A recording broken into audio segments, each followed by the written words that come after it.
Hi. Oh my god, I put my AirPods in. Hi everyone, it's me Sam. So welcome back to the channel again. I'm on a roll. So today we are doing assumptions about me.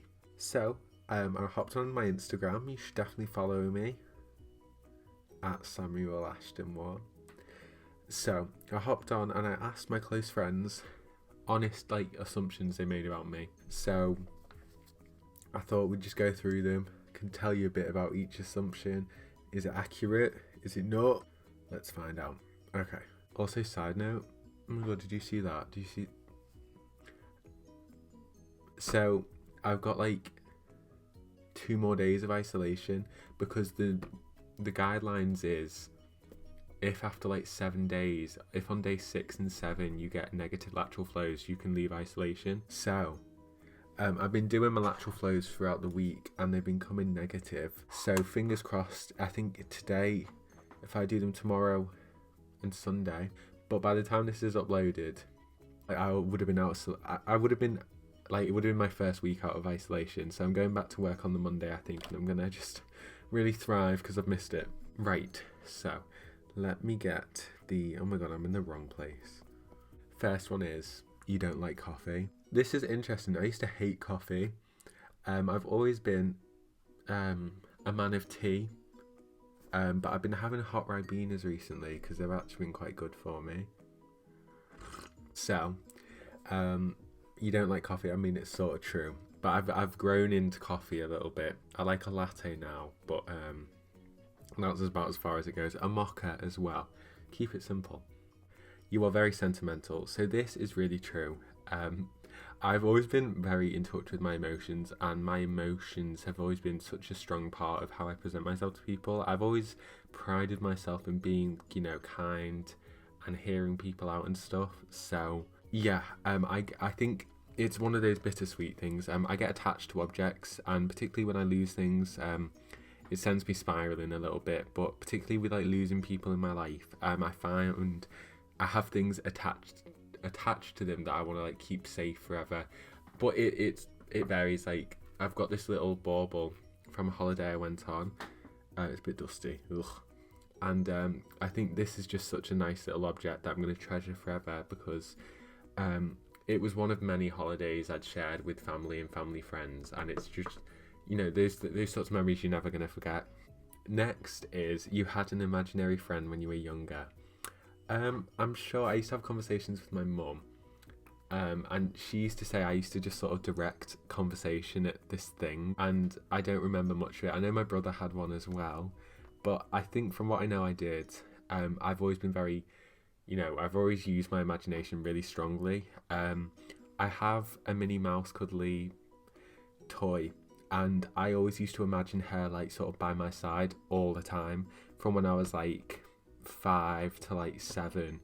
It was just sort of a coping mechanism. So I used to have this little friend beside me always, which I thought was it was just nice. Do you know what I mean? like a piece of home that always followed you around, sort of thing. The next one is kind and gentle soul. Now that is really sweet. I'd like to think this is true. It's just even though I've changed so much in my life, I've been through so many changes, despite all of that, I think the essence of who I am hasn't changed too much. Do you know what I mean? There'll be people that knew me 10 years ago, and people that have only just met me, and I think they'll see similarities. Do you know what I mean? A lot's changed, but a lot of the base of who I am stays the same, I guess. Next is you work hard. I'd like to think so. I think a lot of that comes from my family. I'm from a long line of hardworking people. So yeah, I work 5 days a week, and I have a lot of I just have a lot of, I don't know if passion's the right word, but I enjoy what I do, and I don't half-arse things, I guess. Next is you like your hometown. This is actually so true. I don't know what it is. I think particularly this goes in line with sort of the sentimental values I hold. I think where I've grown up, I've not moved or anything, so I'm surrounded by all these memories, and that goes back a generation or so, and it's just good vibes. Like I think a lot of people like to flee the nest, but I think, you know, it's important to move and change and try new things, but I feel like so lucky to have grown up in such an area where I like it so much, because so many people grow up in areas and just don't want anything to do with it when they're older. But I think where I am now, I'm always going to have, like, you know, a part of it with me. Like it won't be something I like forget. Next is yellow is your favorite color.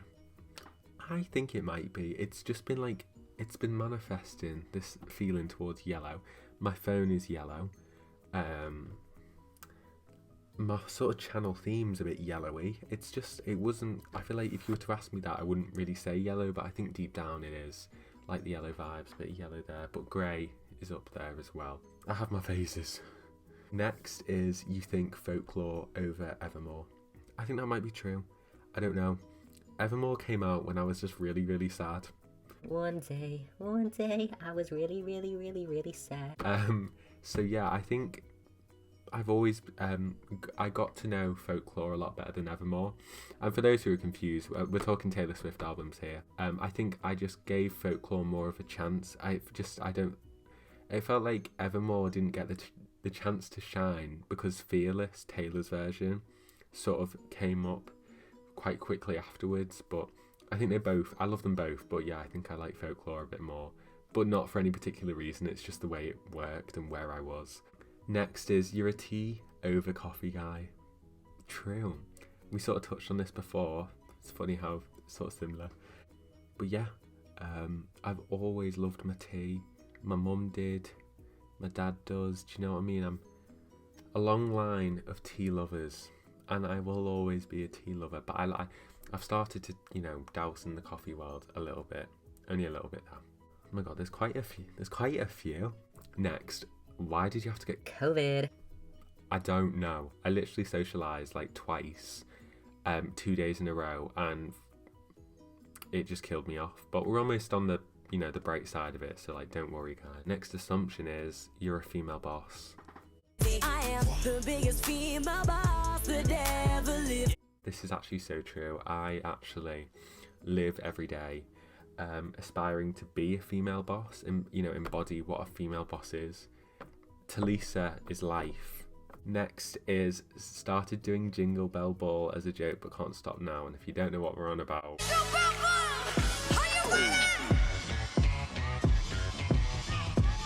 there you go. Blessed your eyes with that one. Yeah, it's one of those things. I pick up little quirks. I'm like, oh, this is funny. And then I'm like, that's that. Next is impersonate celebrities 24/7. I love a bit of the GC. Do you know what I mean? Darren, get that fire exit door. I'm claustrophobic, Darren. No, I never said they were good impressions, but yes. What a day. All that sort of stuff. You create fake scenarios, then cry about it. I do love a fake scenario in my head. It really gets my emotions revved up, do you know what I mean? So, yeah, I'll agree with that. Someone put, you're surprisingly funny, like I was not expecting it. Oh, thanks, Queen. Yeah, I think that's like a characteristic that not a lot of people get the chance to see, because before I'm funny, I'm nice. Do you know what I mean? It's like levels. It's like an onion. And do you know what I mean? Do you know what I mean?